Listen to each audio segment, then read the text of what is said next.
सोचो, एक ऐसी जेल जो सीधे ऊपर से नीचे तक बनी हो, जिसमें हो 200 से ज्यादा कमरे और हर दिन एक प्लेटफॉर्म सिर्फ 2 मिनट के लिए तुम्हारे सामने रुकता हो। उस पर होता है खाना, ऊपर वाले लोग पेट भर के सब कुछ खा जाते हैं और नीचे वालों के लिए बचती है सिर्फ हड्डियां और खराब खाना। यहाँ पैसा, पावर या डिग्री का कोई मतलब नहीं, सिर्फ तुम्हारा फ्लोर नंबर ही डिसाइड करता है कि तुम जिंदा रहोगे या भूख से मरोगे। और सबसे डरावनी बात कि हर महीने तुम्हारा फ्लोर चेंज होता है। Hello YouTube family, welcome to ultimate movie explainer. आज हम समझेंगे द प्लेटफॉर्म की वो कहानी जो सिर्फ सर्वाइवल की नहीं बल्कि हर किसी का असली चेहरा एक्सपोज करती है। मूवी की शुरुआत में हम गोरेंग नाम के एक आदमी को देखते हैं जो सेल नंबर 48 में जागता है। उसका सेलमेट त्रिमागासी उसे बताता है कि वो एक टावर जैसी जेल में है। दिन में एक बार प्लेटफॉर्म के जरिए खाना ऊपर से नीचे आता है, जो लेवल 0 से शुरू होकर हर मंजिल पर 2 मिनट के लिए रुकता है। कैदी सिर्फ उसी समय खाना खा सकते हैं जब प्लेटफॉर्म उनके लेवल पर रुका हुआ होगा। इधर जैसे ही प्लेटफॉर्म गोरेंग के लेवल पर आता है, त्रिमागासी उस खाने पर टूट पड़ता है, लेकिन गोरेंग उस बचे हुए झूठे खाने को छूता भी नहीं। तभी गोरेंग प्लेटफॉर्म से एक सेब उठाकर अपनी जेब में रख देता है ताकि वो बाद में उसे खा सके। 2 मिनट पूरे हो जाते हैं और प्लेटफॉर्म नीचे के लेवल पर जाने लगता है कि अचानक गोरेंग के लेवल का टेम्परेचर बढ़ने लगता है। त्रिमागासी गोरेंग से कहता है कि जब तक तुम वो सेब नीचे नहीं फेंकोगे, इस लेवल का टेम्परेचर बढ़ता ही रहेगा और ये टेम्परेचर तब तक बढ़ता रहेगा जब तक तुम मर नहीं जाते। अब आगे बढ़ते हुए गोरेंग त्रिमागासी को अपने बारे में बताता है कि यहाँ वो अपनी मर्जी से आया है। 6 महीने बाद उसे एक डिग्री भी मिल जाएगी और उसकी सिगरेट की लत भी छूट जाएगी। गोरेंग त्रिमागासी से पूछता है कि वो इस जेल में क्यों है। वो बताता है कि एक दिन मुझसे गलती से टीवी घर की खिड़की से नीचे गिर गया, जिस वजह से एक आदमी वहीं पर मर गया। मेरे पास 2 ऑप्शंस थे, पहला कि मैं पागल खाने जाऊं और दूसरा इस जेल में आऊं, तो मैंने 1.5 साल के लिए इस जेल में आना चुना। वो गोरेंग को ये भी बताता है कि हर 30 दिन बाद उनके सेल को बदल दिया जाता है और पिछली बार वो 132वें लेवल पर था, जहाँ तक खाने का एक निवाला भी नहीं पहुँचता था। गोरेंग कहता है कि अगर सभी थोड़ा थोड़ा करके खाना खाए तो सबके लिए खाना बच जाएगा। वो ऊपर वाले कैदियों को आवाज लगाता है, लेकिन उसे कोई भी जवाब नहीं आता। इसके बाद वो नीचे वाले कैदियों को आवाज लगाता है, लेकिन नीचे वाले तो उससे भी ज्यादा सेल्फिश थे। त्रिमागासी उससे कहता है कि नीचे वालों को ज्यादा इज्जत नहीं दिया करते। अब इस जेल में आने से पहले हर किसी को एक चीज लाने की इजाजत थी। गोरेंग एक नॉवल अपने साथ ले आया था और त्रिमागासी एक चाकू। उस चाकू को देख गोरेंग को लगता है कि शायद त्रिमागासी इसलिए अब तक जिंदा है क्योंकि वो इस चाकू से अपने सेलमेट को मारता होगा। वो ये सब सोच ही रहा था कि तभी ऊपर से एक आदमी सीधे नीचे गिरता है, जिसे देख गोरेंग पूरी तरह सुन पड़ चुका था। त्रिमागासी उसे समझाता है कि डरो मत, आए दिन ये सब होते ही रहता है। अब इसी तरह दिन गुजरने लगते हैं और गोरेंग ने भी प्लेटफॉर्म से खाना खाना शुरू कर दिया था। यहाँ तक कि उसका त्रिमागासी के साथ बॉन्ड भी बढ़ने लगा था। पर एक दिन प्लेटफॉर्म पर बैठकर मिहारू नाम की लड़की नीचे आती है, जिसकी हालत काफी बुरी थी। उसे जख्मी हालत में देख गोरेंग उसकी मदद करने की सोचता है। तभी त्रिमागासी उसे बताता है कि ये औरत पागल है, ये हर महीने अपने बच्चे को ढूंढने प्लेटफॉर्म पर बैठकर नीचे आती है और अपने सेलमेट्स को मार देती है ताकि एक ना एक दिन वो अपने बच्चे के साथ वाले सेल में आ जाए। इधर जब प्लेटफॉर्म नीचे जाता है तो मिहारू को देख नीचे के लेवल के 2 लोग मिहारू को पकड़ लेते हैं। ये देख गोरेंग जोर जोर से चिल्लाने लगता है, लेकिन वो ये देख दंग था कि मिहारू ने उन दोनों को अकेले ही निपटा दिया है। अब वक्त के साथ गोरेंग इस जेल के माहौल में ढलने लगा था। देखते ही देखते 1 महीना बीत चुका है। 30 दिन बाद त्रिमागासी गोरेंग को बताता है कि 1 महीना पूरा हुआ, अब कल से हम दोनों अलग अलग सेल में हो गए। जिसके बाद इन्हें स्लीपिंग गैस से बेहोश कर दिया जाता है। अगले दिन जब गोरेंग की आँख खुलती है तो वो ये देखता है कि त्रिमागासी ने उसे बेड से बांध कर रखा है, क्योंकि वो इस वक्त 171वें लेवल पर है। इधर त्रिमागासी गोरेंग से कहता है कि मैं तुम्हें मारना नहीं चाहता, लेकिन जब मेरी भूख कंट्रोल से बाहर हो जाएगी तो मुझे तुम्हें काटना ही पड़ेगा।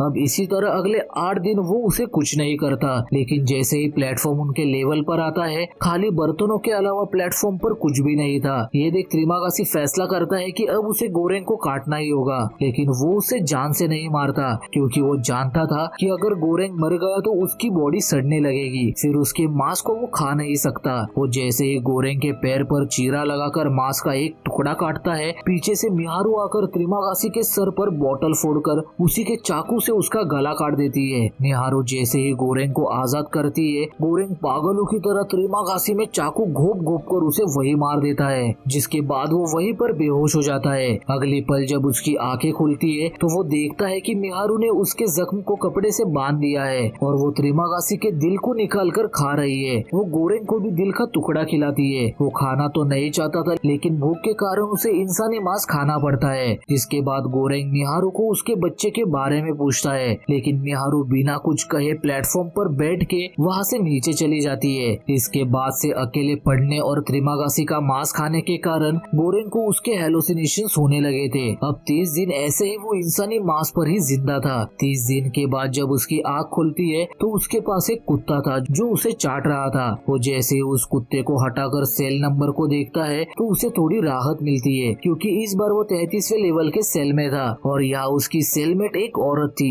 जिसके साथ उसका डॉग भी था। उसे देख गोरेंग को याद आता है कि जेल में आने से पहले इसी औरत ने उसका इंटरव्यू लिया था, इसलिए वो उस औरत से पूछता है कि तुम यहाँ क्यों आई हो। वो औरत बताती है कि मैं यहाँ अपनी मर्जी से आई हूँ, क्योंकि मुझे लगता है कि ये जगह लोगों को एक दूसरे से जोड़ कर रखती है। लेकिन गोरेंग का कहना था कि तुम जैसा सोच रही हो ये जगह वैसी नहीं है, यहाँ लोग भूख के कारण एक दूसरे को मार कर ही खाते हैं। तब वो औरत उसे बताती है कि इस जगह टोटल 200 लेवल है, अगर हर कोई अपने हिस्से का खाना ही खाए तो सबके लिए खाना बचा रहेगा और कोई मरेगा भी नहीं। उसी वक्त प्लेटफॉर्म नीचे आता है और गोरेंग खाना खाना शुरू करता है, लेकिन वो औरत खुद खाने की बजाय अपने कुत्ते को पहले खिलाकर नीचे वाले लोगों के लिए अलग से खाना रखती है। इसके बाद जब प्लेटफॉर्म नीचे वाले लेवल पर जाता है तो वो औरत नीचे मौजूद लोगों से कहती है कि उसने उनके लिए उनके हिस्से का खाना रख दिया है तो वो सिर्फ उसे ही खाए ताकि नीचे सभी के लिए खाना बचे। लेकिन वो मतलबी लोग खाना खाते हुए उस औरत को गालियां देने लगते हैं। अब इसी तरह दिन बीतने लगते हैं और बीतते दिन के साथ वो नीचे मौजूद लोगों से रिक्वेस्ट करती है कि सिर्फ अपने हिस्से का ही खाना खाए,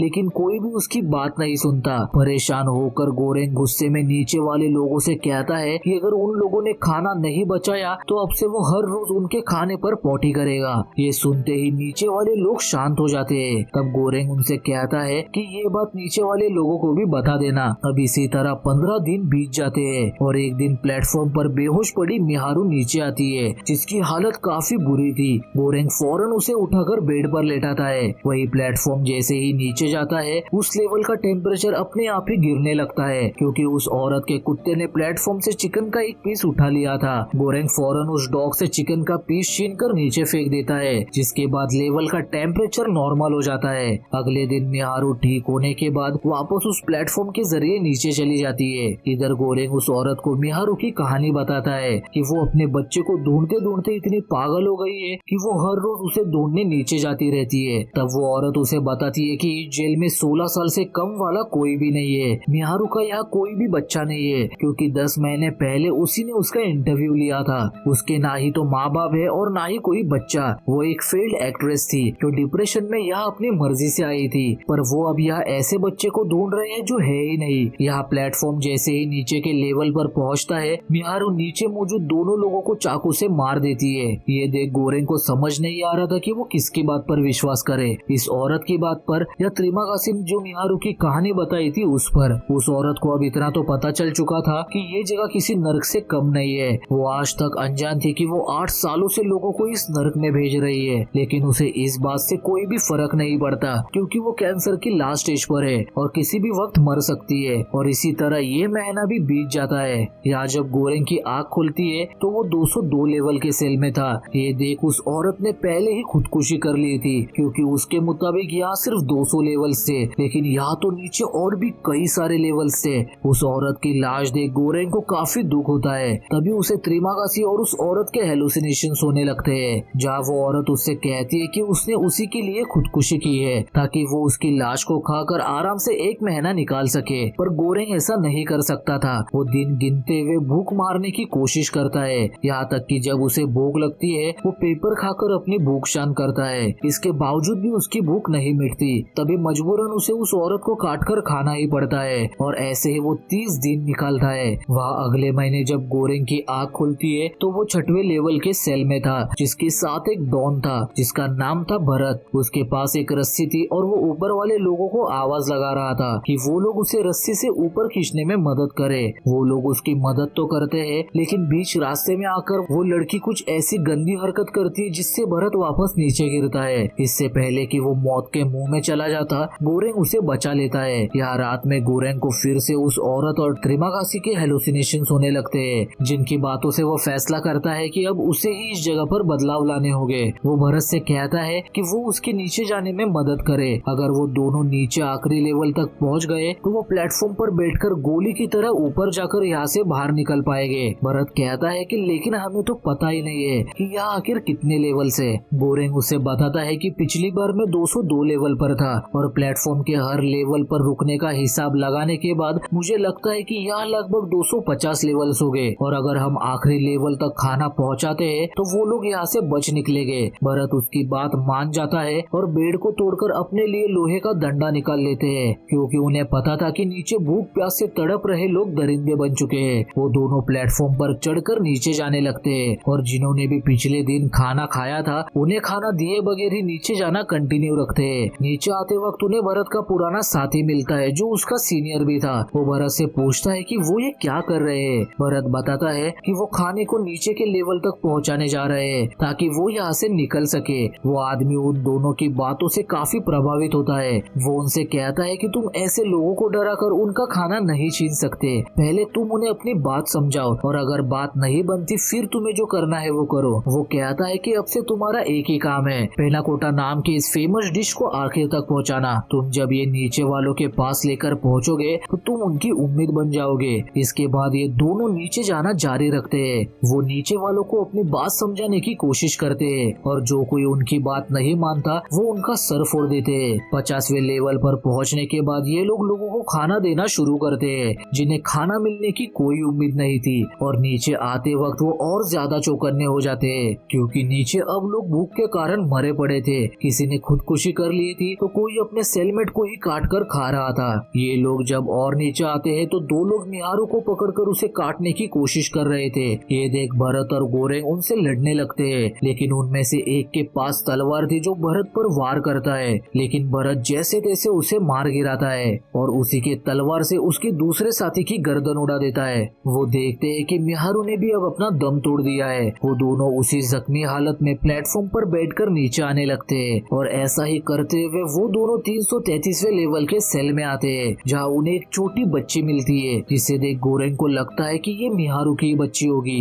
दोनों प्लेटफॉर्म से नीचे उतरते हैं और उस डिश को उस बच्चे को दे देते हैं। इतने दिनों से भूखी बच्ची पूरी डिश सेकंड्स में ही साफ कर देती है। वो दोनों वही रुक जाते हैं जबकि प्लेटफॉर्म और नीचे चला जाता है। रात में गोरेंग को अब त्रिमागासी और उस औरत के साथ भरत की भी हेलुसिनेशंस होने लगे थे। वो गोरेंग से कह रहे थे कि वो बच्ची ही मैसेंजर है। जैसे ही गोरेंग की आंखें खुलती है तो वो अपने सामने भरत को मरा हुआ देखता है, इसलिए वो भरत को हेलुसिनेट कर रहा था। अगले दिन जब प्लेटफॉर्म नीचे आता है तो इस बार गोरेंग उस बच्ची को भी प्लेटफॉर्म पर लेकर नीचे जाने लगता है। काफी देर नीचे आने के बाद आखिरकार वो आखिरी लेवल पर पहुंच जाते हैं, जहाँ से ये प्लेटफॉर्म फुल स्पीड में ऊपर जाने वाला था। तभी गोरेंग को फिर से त्रिमागासी दिखाई देता है। वो उससे कहता है कि आखिरकार तुमने ये कर ही दिखाया। गोरेंग कहता है कि अभी नहीं, मुझे इस बच्ची को अभी ऊपर भेजना है। त्रिमागासी बताता है कि वो एक मैसेंजर है, उसे तुम्हारी मदद की कोई भी जरूरत नहीं। इसके बाद गोरेंग त्रिमागासी के साथ चला जाता है और प्लेटफॉर्म उस बच्ची को लेकर पूरी स्पीड में ऊपर जाने लगता है, जिसके साथ ये फिल्म यहीं पर एंड हो जाती है। यहाँ गोरेंग ने आखिर में एक मैसेज भेजने की कोशिश की, एक बच्ची के रूप में। शायद वो होप थी, शायद वो इंसानियत थी, शायद वो यही सवाल था कि अगर रिसोर्सेज सबके लिए काफी है तो फिर भूखा कौन है। ये फिल्म हमें ये समझाती है कि प्रॉब्लम खाने की कमी नहीं बल्कि प्रॉब्लम इंसान की नीयत है। जब तक ऊपर वाले लोग सिर्फ अपना पेट भरते रहेंगे तब तक नीचे वाले लोग ऐसे ही मरते रहेंगे। तो सवाल ये है कि अगर आप किसी लेवल पर होते तो क्या आप सिर्फ अपना हिस्सा लेते या सिस्टम बदलने की कोशिश करते। यही सोचने पर मजबूर करती है द प्लेटफॉर्म। तो दोस्तों, अगर आपको ऐसी ही मूवीज की एक्सप्लेनेशन पसंद है तो चैनल को सब्सक्राइब करना मत भूलना। Thanks for watching, bye.